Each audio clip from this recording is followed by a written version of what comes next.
When we're able to identify whether we're in a collaborative or a competitive state of mind, we are able to dramatically affect our relationships and our mental health. Now, when we normally think of competition and collaboration, we usually think of the act of those things. We compete in sports and we collaborate at work on projects. But if we look at those things in an emotional context, then they become states. And in those states, they come with a whole host of attitudes, beliefs, and most importantly, our emotions, because they influence them in different ways. So what's the difference? A collaborative state of mind is when you have a feeling of being on the same team as somebody and building something together. And the comparisons and criticisms are on the common work that you have with other people.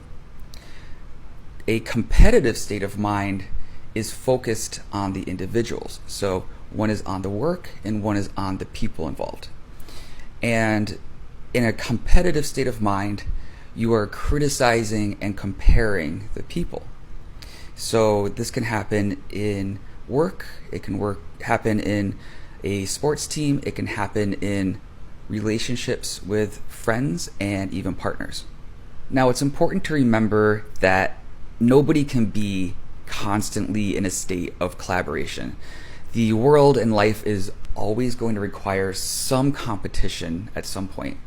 And that's okay, because competition is not inherently bad. It becomes unhealthy when we are not aware of the state that we're in. So we can, for example, easily slip into a competitive state of mind when we're having a discussion with a partner, and that never ends well. And also, if you're able to experience the switch between the two, you can begin to feel how those different states lend themselves to a different set of emotions and feelings.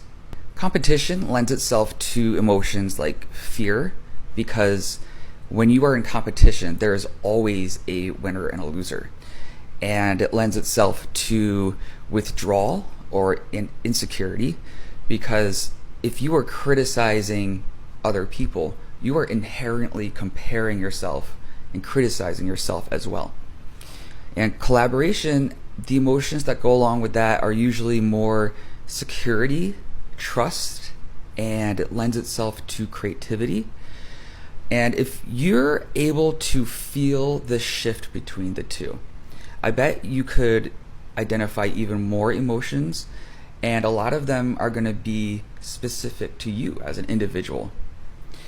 And that's why I really like approaching things like this and getting into states of mind, because it is really hard to affect your emotions in a moment, but it is a lot easier to influence them by affecting how you engage and see the world.